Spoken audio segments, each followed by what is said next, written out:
പിതാവിന്റെയും പുത്രന്റെയും പരിശുദ്ധാത്മാവിന്റെയും നാമത്തിൽ ആമേൻ. പ്രിയപ്പെട്ടവരെ, ഹാപ്പി ന്യൂ ഇയർ. ഇന്ന് 1-ാം തീയതി, പുതുവത്സര പിറവി. എല്ലാവർക്കും പുതുവത്സരത്തിൻ്റെ പ്രാർത്ഥനാശംസകൾ. ഇന്ന് വ്യാഴാഴ്ച. കർത്താവേ, നിന്റെ ഉന്നതമായ നാമത്തിന് സ്വസ്ത്രം ചെയ്യുന്നു. കർത്താവേ, നിന്റെ വിശുദ്ധ പൗരോഹിത്യത്തെ മഹത്വപ്പെടുത്തണം. കർത്താവ്, 40 വർഷം ഞാൻ അർപ്പിച്ച കുർബാനയുടെ യുഗതിയാൽ കൃപാസ്ഥാനത്താറെ ജീവനോടെ പ്രത്യക്ഷപ്പെട്ട പരിശുദ്ധ അമ്മയുടെ മാധ്യസ്ഥത്തിൽ ഞാൻ മക്കളെ ഈശോ നാമത്തെ ആശീർവദിക്കുന്നു. ഈശോ ഇന്നീ പ്രാർത്ഥനയുടെ കുരിശിൻ്റെ ഒരു ആശീർവാദം കിട്ടിയിട്ട് തങ്ങളുടെ ജീവിതത്തിൻ്റെ ഉത്തരവാദിത്തങ്ങൾക്ക് പോകാൻ ആഗ്രഹിക്കുന്നവരെയാണ് ഈശോ ഞാനിപ്പോൾ പ്രധാനമായിട്ട് ഓർക്കുന്നത്. ഇന്നത്തെ യാത്രകളെല്ലാം ഞാൻ ആശീർവദിക്കുന്നു. നിൻ്റെ ഓരോ സംസാരവും നീ ആരോടൊക്കെ നിന്ന് സംസാരിച്ചാലും അതെല്ലാം നിനക്ക് അനുകൂലമായി വരാൻ ഞാൻ ആശീർവദിക്കുന്നു.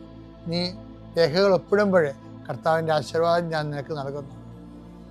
നീ ഒരു പുസ്തകം വായിക്കുമ്പോഴേ, നീ എഴുതുമ്പോഴേ, നീ ഒരു രേഖ കൈമാറുന്നത് എല്ലാ പ്രക്രിയകളെയും കർത്താവിൻ്റെ നാമത്തിൽ ഞാൻ ആശീർവദിക്കുന്നു.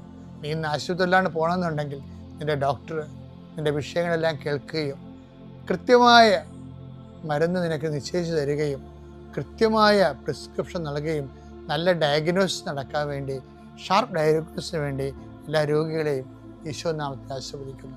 കർത്താവേ, നീ കഴിക്കുന്ന ഭക്ഷണം ഇന്ന് നീ ചിലപ്പോൾ പ്രാർത്ഥിക്കാതെ കഴിക്കാമായിരിക്കും, പെട്ടെന്ന് കഴിക്കുമായിരിക്കും, സാരമില്ല. എങ്കിലും നീ ഓർത്താലും ഓർത്തില്ലേലും നീ ഇന്ന് കഴിക്കാൻ പോകുന്ന മുഴുവൻ ഭക്ഷണപദാർത്ഥങ്ങളെ, നീ ഇന്ന് കുടിക്കാൻ പോകുന്ന മുഴുവൻ പാനീയങ്ങളെ, ശുദ്ധവെള്ളം ഉൾപ്പെടെ കർത്താവിൻ്റെ നാമത്തിൽ പിതാവിൻ്റെയും പുത്രൻ്റെയും പരിശുദ്ധനാമത്തെ ആശീർവദിക്കുന്നു. നിൻ്റെ ഡ്രസ്സുകളെ ആശീർവദിക്കുന്നു. നീ ഇന്ന് കർത്താവ് തന്നെ നിനക്ക് നീ ഇന്ന് ഉപയോഗിക്കുന്ന എല്ലാ ഓർണമെൻറ്റ്സുകളും കർത്താവ് ആശീർവദിക്കട്ടെ. നീ എവിടെയെല്ലാം പോകുന്നു, ആരോടെല്ലാം സംസാരിക്കുന്നു, ഇതെല്ലാം സ്ഥലങ്ങളിലേക്ക് പോകുന്നു, ഏതെല്ലാം വാഹനങ്ങൾ ഉപയോഗിക്കുന്നു, ഇതെല്ലാം വാഹനങ്ങൾ പൊതുവായാലും സ്വന്തമായാലും എല്ലാം നീ അനുഗത്തോടെ സുരക്ഷിതമായി തിരിച്ചു വരുന്നവരെ നിൻ്റെ യാത്രയെ ഞാൻ ആശീർവദിക്കുന്നു. നീ ഉത്കണ്ഠപ്പെടുന്ന വ്യക്തികൾ, സങ്കടപ്പെടുന്ന സാഹചര്യങ്ങൾ, അവർ തരുമോ ഇല്ലയോ എന്നുള്ള വിഷമങ്ങൾ, ജയിക്കുമോ ഇല്ലയോ എന്നുള്ള ആശങ്കകൾ, പിന്നെ വിവാഹ ഒരുക്കത്തിന് വേണ്ടി പോണവർ, വിവാഹ സമ്മതത്തിന് വേണ്ടി പോണവർ, ജീവിത പങ്കാളെ കാണാൻ വേണ്ടി പോകുന്നവർ, നിൻ്റെ കാഴ്ചകൾ, സംസാരങ്ങൾ എല്ലാം ആസ്വദിക്കുന്നു. പണത്തിന് വേണ്ടി പോകുന്നവർ, പണം വാങ്ങിക്കാൻ വേണ്ടി പോകുന്നവർ, ജോലി വാങ്ങിക്കാൻ വേണ്ടി പോകുന്നവർ, വീട് വെക്കാൻ പോകുന്നവർ, വാഹനം വാങ്ങിക്കാൻ പോകുന്നവർ, എന്തെല്ലാം സംരംഭങ്ങൾക്ക് വേണ്ടി ദൈവപൈതലെ നീ പോകുന്നുവോ, എൻ്റെ 40 വർഷത്തെ കൃപാന്റെ യുഗതയാണ്.